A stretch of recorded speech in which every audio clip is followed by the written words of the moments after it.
It's the dumbest thing we can possibly be doing. We should be phasing out fossil fuel use, not encouraging it. And it's also diverting resources away from either money that could be spent on cleaning up our economy or just to funding other things, unemployment benefits, funding childcare, funding schools, roads, all of those things that we should be funding instead are being funneled towards activities that have huge public costs. So the sheer outrageousness of it is why we look at it. One for Mum, one for Dad, and one for the country.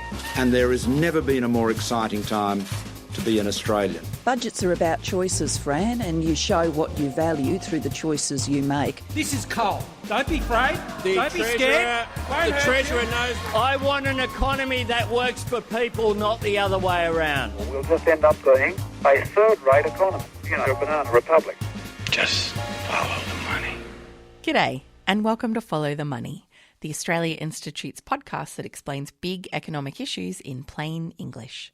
I'm Ebony Bennett, Deputy Director at the Australia Institute, and we've talked a lot on Follow the Money about the fossil fuel industry in Australia and things like just how little tax they pay, how little royalties, and just last week, Dr. Richard Dennis took us through how broken the petroleum resource rent tax is.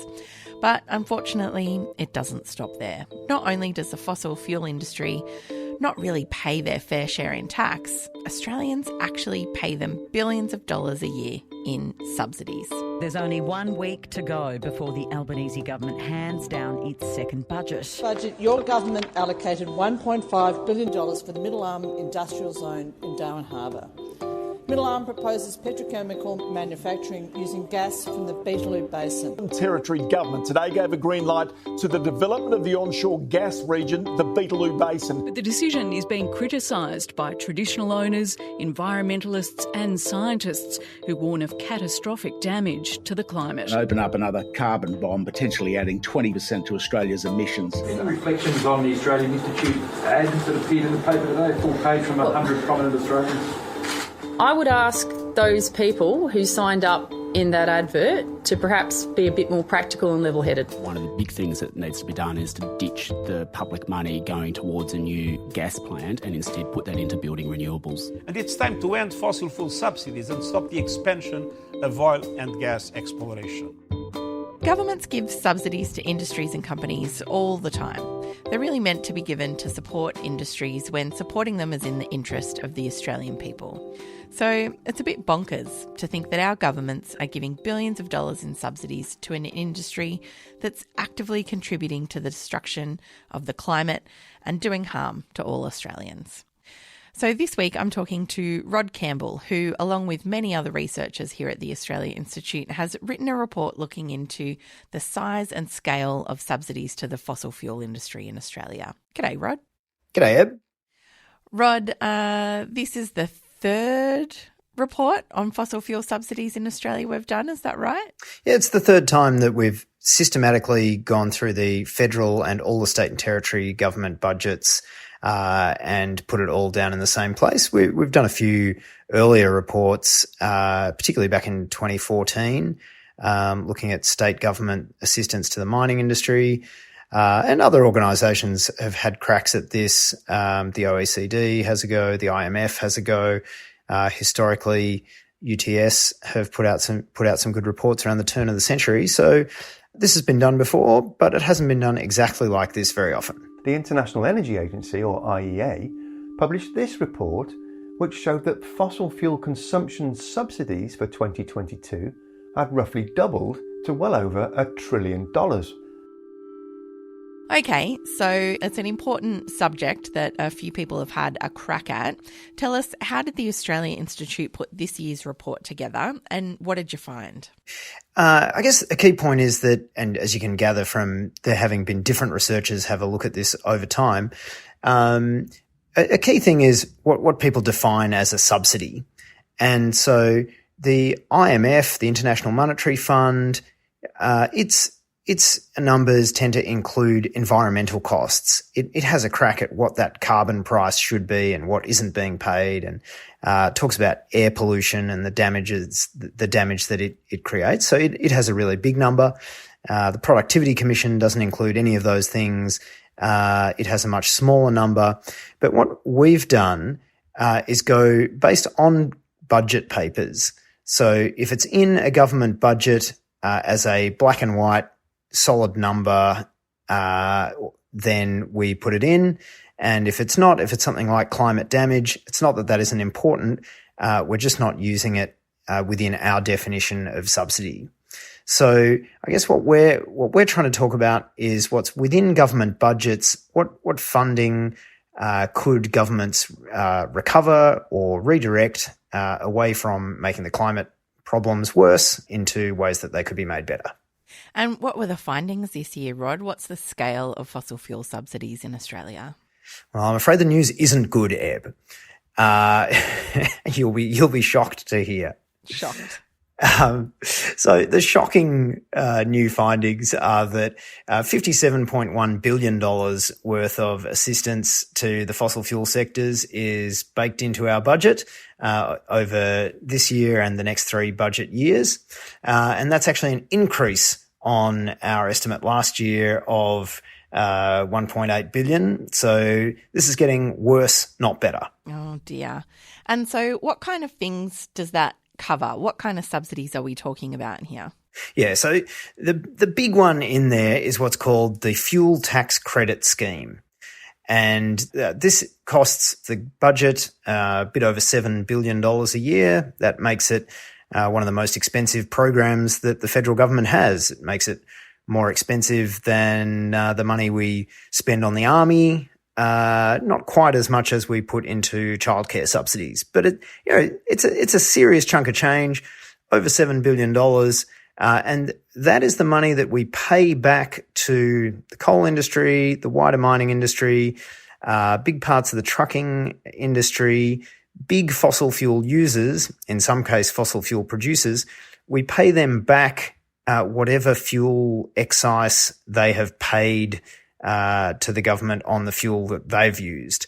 So just to put it in a bit more context, when you and I jump in the car and drive down to the shops, we pay about 47 cents a litre in fuel excise. The coal industry and other big recipients of this subsidy, they pay that excise, but then it's paid back to them at the end of the tax year. And that return payment is this big number within our research. So that's what's driving a lot of these changes because, and here's the kind of shocking bit, this is forecast to increase by over 30%, 33% over the next 3 years. And that's reflected in what Treasury is expecting, that we're going to be using more diesel, not less, over the next 3 years. We're using more fossil fuels, not less, and that's why this fossil fuel tax break is costing us more and more. Yeah, far out. So that's the opposite of what we want to be doing, using more diesel. We have to end fossil fuel subsidies, stop new exploration and extraction, completely divest from fossil fuels, and keep the carbon in the ground. Those in the private sector still financing coal must also be held to account.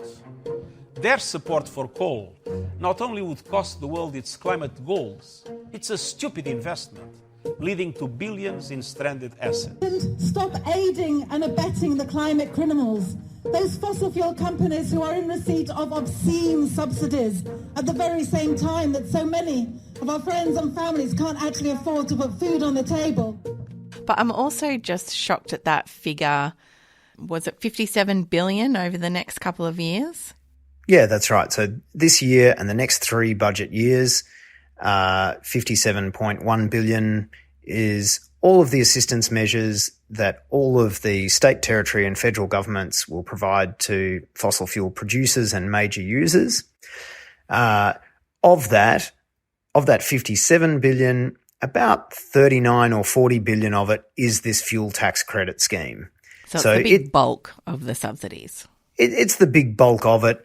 It's what gets talked about the most in the media when we put this report out. And it is really important. Here is a policy that is providing abundant incentive for Australia's major fossil fuel users to not change their ways.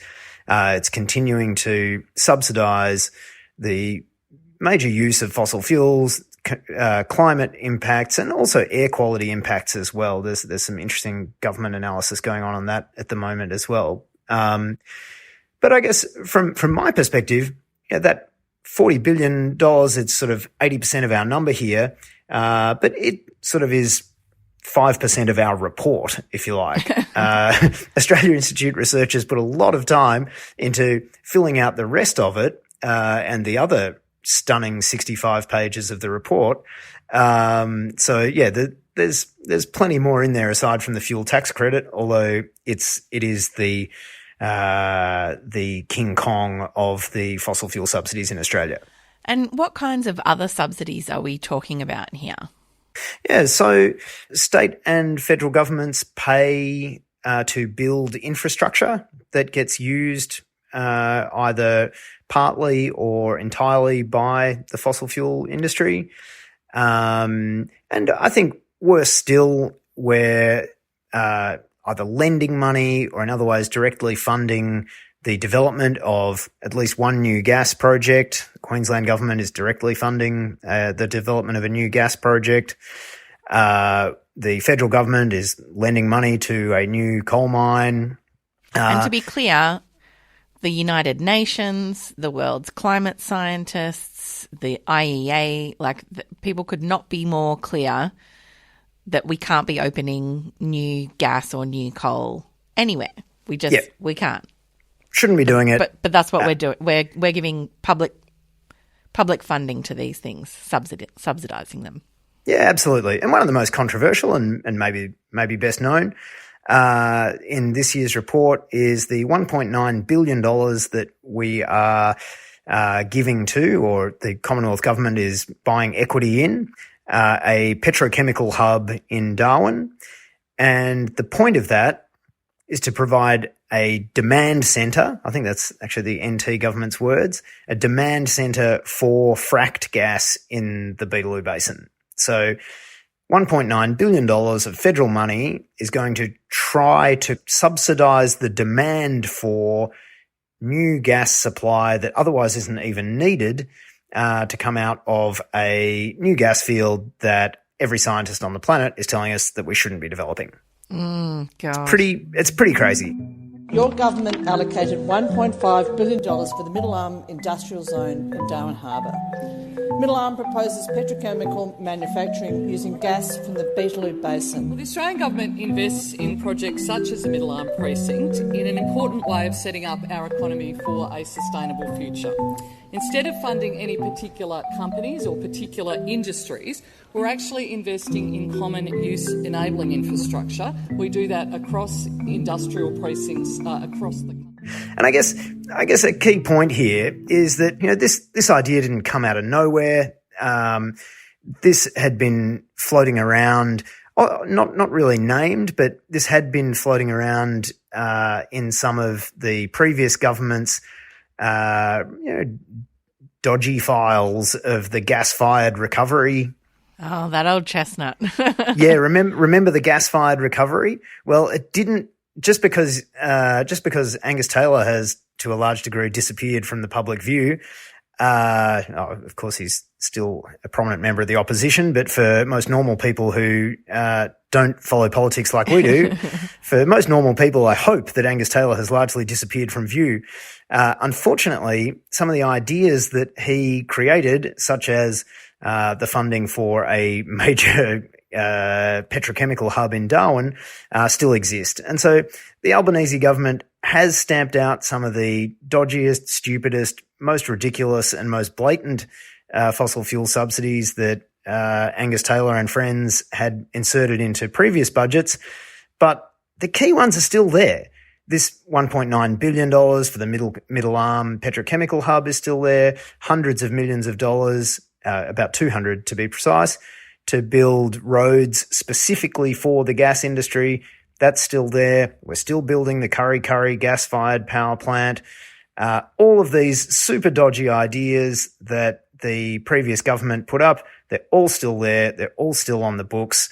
So while there's been some trimming around the edges, there's also been a lot of continuation and a lot of rebranding, but it's still pretty bad. It's like asking McDonald's to run the school canteen, paying them to do the school lunches while you're trying to fight child obesity. There is no logic here. If we want to stop climate change, we have to stop polluting. If you want to stop polluting, you have to stop subsidising those who are polluting, those who are making money out of making climate change worse. This Parliament should be doing that. So, Rod, the next federal budget is coming up next week. Do you expect to see much change, at least in federal government subsidies, now that we have a climate supermajority in the Parliament and, a Labor government that is aiming for net zero and, it's got some 2030 targets, a bit more ambitious than the last government? Oh, absolutely not. The current government has shown absolutely no inclination to stand up to any industry interests, and the fuel tax credit is defended to the death by the mining industry because it's worth more than $1 billion to the coal industry, more than that to the iron ore industry per year. So I don't see them taking on the big one in the budget. I think that's going to need a concerted civil society campaign over a number of years. And just our annual report's not going to cut it. So I don't see them taking that on. And the other measures that are in there, I don't see them walking away from middle arm. I don't see them walking away from these gas roads. I can't really see any change. I guess the good news is I don't see new dumb stuff coming. I don't see a return to the gas-fired recovery disaster. And I think if you look to state governments, I think they're a fair bit ahead of the federal government on this. We can see that in most cases in our report, state governments have wound back fossil fuel subsidies. Queensland's down a fair bit. WA's up a little in our numbers because of some methodological changes in our report, which we discussed there. But Queensland's down, New South Wales and Victoria are down. And where states are still providing various assistance measures, it's definitely moving from coal and coal-fired power stations more towards gas-fired power stations. So, in some ways we're going in the right direction, although obviously if those subsidies are locking in gas extraction and gas use for long periods of time, that's really bad. Methane isn't well accounted for, I know. But I do think you can see state governments moving at least in the right direction, and I think the federal government probably will follow, just not next week. All right, so glimmers of hope there, but still a lot of awfulness kind of baked in. Just to finish up, can you tell me why the Australia Institute has focused so much on fossil fuel subsidies in the past? Like, why is it important to shine a light on the size and scale of subsidies? Because it's the dumbest thing we can possibly be doing. We should be phasing out fossil fuel use, not encouraging it. And it's also diverting resources away from either money that could be spent on cleaning up our economy or just to funding other things, just to funding increase to unemployment benefits, funding childcare, funding schools, roads, all of those things that we should be funding that have genuine public benefit instead are being funneled towards activities that have huge public costs. So the sheer outrageousnse of it is why we look at it. It's also been a recommendation of various global bodies. I can't remember if it's the G7 or the G20, has been asking its members to commit to phasing out fossil fuel subsidies for a long time. We've had calls from Pacific Island leaders to do the same. Internationally, this is seen as a no-brainer and a key first step. one that Australia continues to have difficulty in taking. Mm-hmm. All right, we might wrap it up there. Thanks very much, Rod. No worries, Eb. This episode was recorded live on Tuesday the 2nd of May, and things may have changed since recording. If you liked today's episode, please rate and review us because it helps other people to find the show. And if you love Follow the Money and want us to continue to do work with real impact and influence, please consider supporting the Australia Institute with a small tax-deductible gift today at australiainstitute.org.au. That's also where you can find our latest fossil fuel subsidies report, and we're on Twitter at the Oz Institute with an AUS. My Twitter handle is Ebony_Bennett with a double-N-double-T. Rod Campbell is at R_O_D_C, and our producer Jennifer Macy is at Jennifer Macy. Additional editing by Emily Perkins, and our theme music is by Jonathan McFeet from Pulse and Thrum, with additional music from Blue Dot Sessions. Thanks for listening.